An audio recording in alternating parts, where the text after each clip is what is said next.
He's one of our most loved Aussie larrikins. Dave Hughes went from being on the dole to multi-millionaire on being likeable and bloody funny. He has had the most extraordinary career and we love him. And even better, he's joining us on the Ben, Rob and Robbo Show. Hello, Hughesy. Hey, Rob. Hey, guys. It's a pleasure to be here. Well, we are very grateful you're here. But look, mate, you must look back at where you started and shake your head at where you've come to. It's just been an amazing journey. Look, I do.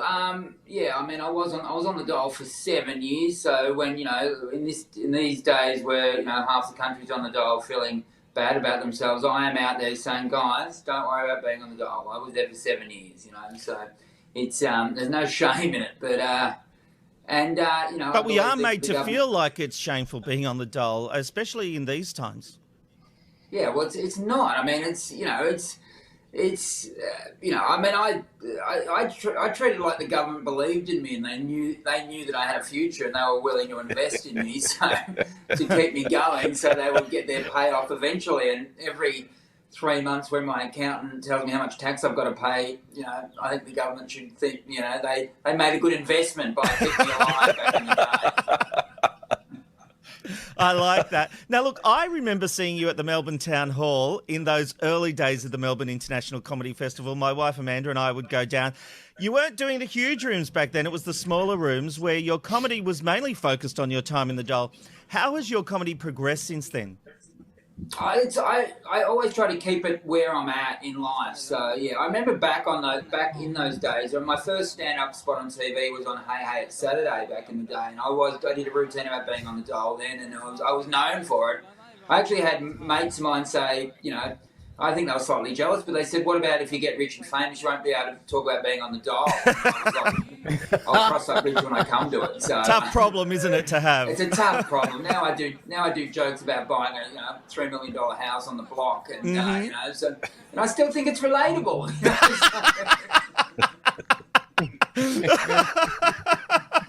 Sorry. Well, you know what? You mentioned Hey Hey It's Saturday, so I think it's only fair we get a little taste of what it was like when you first appeared on Hey Hey It's Saturday.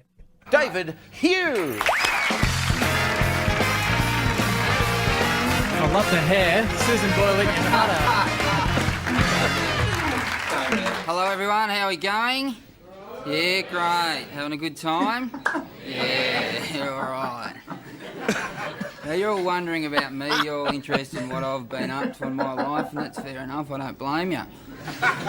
I've had an interesting life. I haven't always done comedy, I've done other things. A couple of years I studied at uni. I did accounting for a couple of years. Well, it was going all right till I had my first work experience. I'm sitting there in the office and the guy said, mate, can you work this out?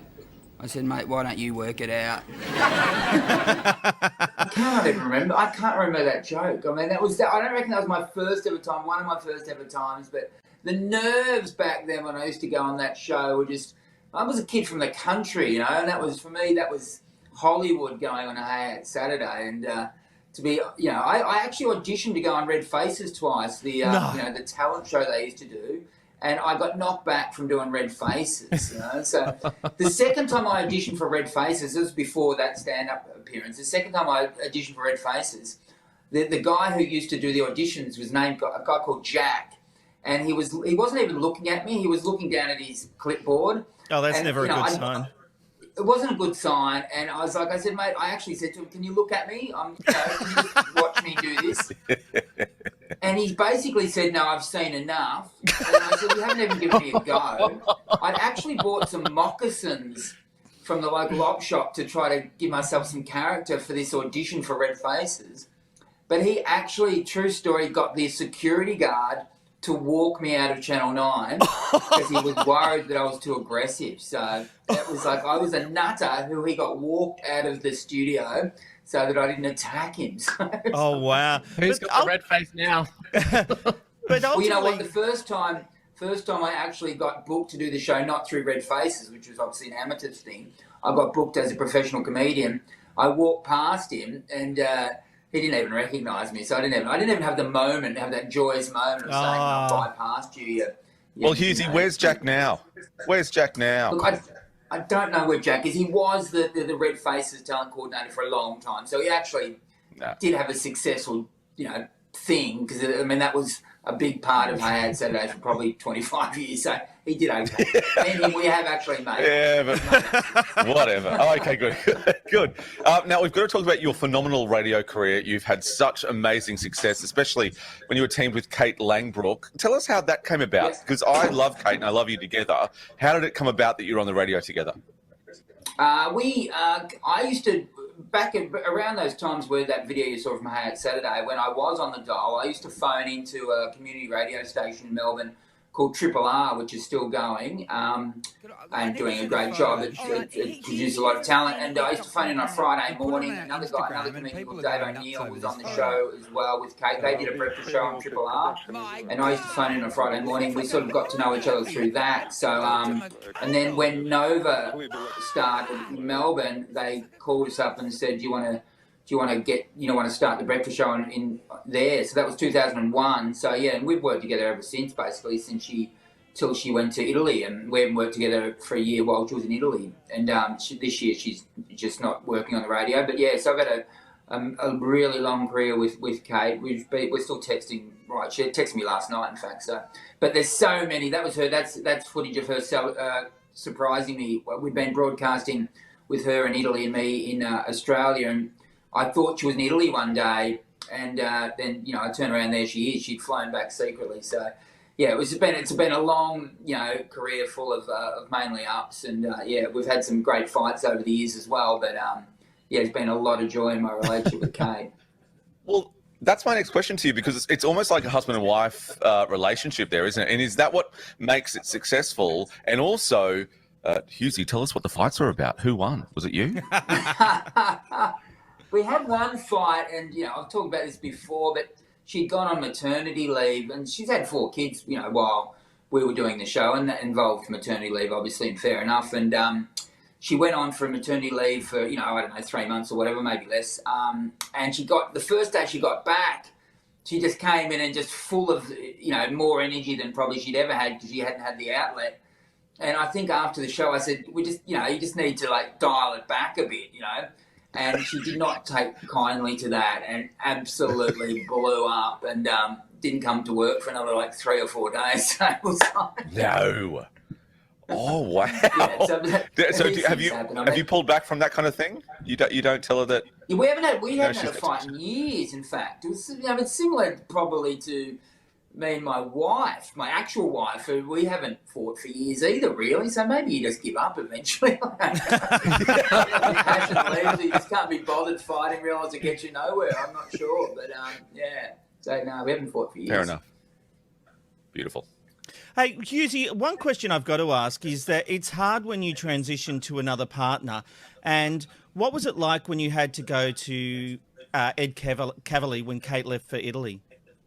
Look, Kate did do the show from Italy for 6 months, I think, actually. But then she's like, I want to enjoy my Italy experience, and this show, when I'm doing the radio show, I don't feel like I'm getting the full Italy experience. And so she's got a bit of a different ethic to me, where I'm like, I'm probably more insecure, to be honest. So I can't handle not, being basically out there every day. So I would love to be able to go to Italy and work from there and still get paid, obviously.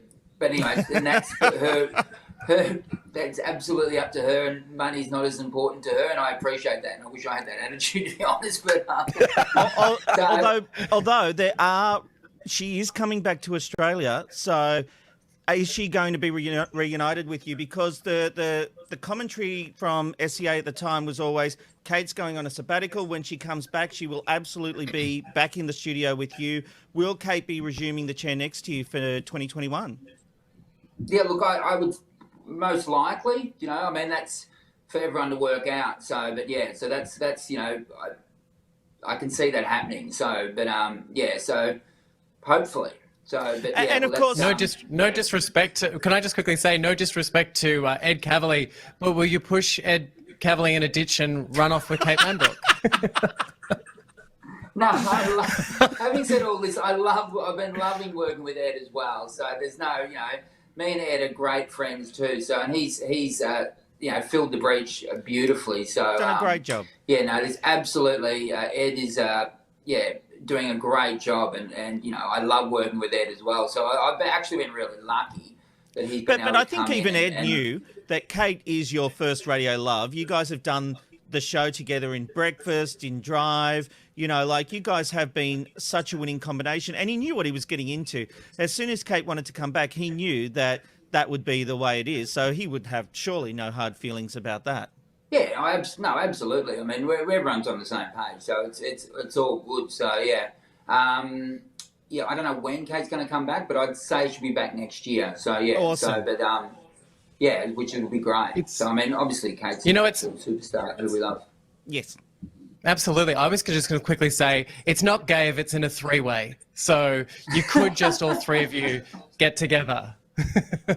Absolutely, it's a massive chance that it's a good chance that will happen. So, no, it's exciting times. I'm very lucky to work with so many talented people. So it's I've had a blessed career in many ways that I can work in combinations that are operable, so to speak. Now, Dave, you know our co-host Ben pretty well. So well, in fact, he appeared on Hughesy, We Have a Problem. Let's take a look. What we've got here, guys, we're going to do... This is not legally binding, by the way, but we are going to do a Hughesy marriage here. So there's a ring for each of you. Oh, my God. Give him the ring. Mum will be so disappointed she's not here for this. Guys, you've got your poppers, all right, so... Who's going to marry now? I got our poppers. I've got to make sure before I marry you, you're not related, are you? No? That is illegal. Yes. You're definitely not related. We often have people come up and say they're like, twins. Like, right? And I'm like, no, we're lovers. You see the look on their face, they're like, oh. I'm like, it's twins fest. Yeah, but... It'll be a thing soon. Yeah. This is our little marriage, right? So cue the music, please. Band back in the... Should I be getting down on my knees or... Not to... No. Sorry, no. I love that. It was a golden moment for the show, and it was. I really appreciate you being involved there, Ben. So that was the TV show Hughes Weather Problem. There's all these little ideas you have, and how can we extend it? How can we make it into a moment? And that was one that worked really well. So appreciated it. Ben, what I want to know though is what is it like working with Hughesy? Well, I just have to say that I was really shocked, and I'm not trying to be funny here. You were so organised, and you really ran that show. I've been on a lot of different shows, and I've sort of seen the host, be run by the producers and everything, and you were just so on the ball. I was just so impressed with how much involved you were and how good you were at this job. Like, you had done your research, you knew everything, and if anyone has any idea about the type of work that you put into a show, that's where I learnt that you could do it. But I will ask really quickly, Hughesy, was it your idea to come up with that show, or did 10 pitch that to you? No, it wasn't 10. It was a company. It was Screen Time actually came to me and said that, but that was a real vague outline of a show, to be honest. It was like just it was a help desk type show. A guy called Jack D, I think, did a show along those lines in England. So they wanted to call it First World Problems originally, but I'm like, let's just call it Problems because, First World Problems are problems, So it was, it wasn't my original idea, but we built it. And I appreciate you saying that I was organised because, as in that show, I'm there every step of the way and, there with all the ideas and, this is how I want it to go, if you know what I mean. So, and, the good thing about... So hands-on. The good thing I've found about hosting a show... That's my dog barking, Bubbles. Bubbles. Down, boy. Bubbles, come here. Bubbles actually... Come here, Bubbles. Actually, wait 1 sec. Bubbles is a bit skittish, but hang on. Bubbles. God's sake. Anyway, Bubbles is a dog. No, we have to see Bubbles now. We have to. Come on, Bubbles. What, Bubbles? We've had Bubbles for 2 years. Bubbles. Come here. Bubbles. All the time in the world for Hughesy in his house. Well, I don't know if we saw it on air, but I did see Hughesy's son pop in at one stage. Yeah. Well, that's what I was going to ask you. This is Bubbles. No, Hughesy. this is Bubbles actually turned up on Hughes. We have a problem as well because a woman was not allowed to have pets in her block of flats, and we rang the flat manager of the building, and he said she can have a pet. We brought a rescue dog out, which was Bubbles, this dog, and we presented her to the woman, and it was a great TV moment. And that show ended up going into air, and my wife said, did that woman actually adopt that dog? And I said, I think so. She said, ring the producer, and I did. And the producer said, no, the woman didn't actually adopt the dog. And then my wife said, well, we're adopting that dog. So Oh, wow. That's why Oh, Bubbles my is with God. us right now. Wow. You know, before we step away from talking about... Sorry, just before we step away from talking about Hughesy, we have a problem. I don't want to put you on the spot, but I've got a quick problem for you. I'm a real self-sabotager. What do I do with self-sabotaging basically everything? And an example of that is I asked you to do the show last week. You said, absolutely. And you said, just make sure you message me on a Tuesday. And I completely forgot and rang you this morning. And thankfully you said yes. But I think that's a bit of self-sabotage. Do you have any advice for people who try and ruin their lives? Well, I mean, I do the same thing myself on a regular basis. So I don't know why we don't do things that, you know, are going to make us feel good. You know, I've, for example, for me, I, you know, avoid ringing my accountant, even though if I rang them, it'd probably save me a lot of money. So it's like... Well, I've got a bit of advice for you, Hughesy and Ben. Get your shit together. Fair enough. Hughesy, Oh, well, it problem has been solved. an absolute pleasure. Thank you so much for joining us on the Ben, Rob and Robbo Show. We've really loved talking to you. No, look, I appreciate the interest, guys. You're doing a great job. Thank you. And Bubbles says thank you as well. Good on you, Bubbles. Bubbles snores like a polar bear, actually, to be honest. But, you know, do they snore, polar bears?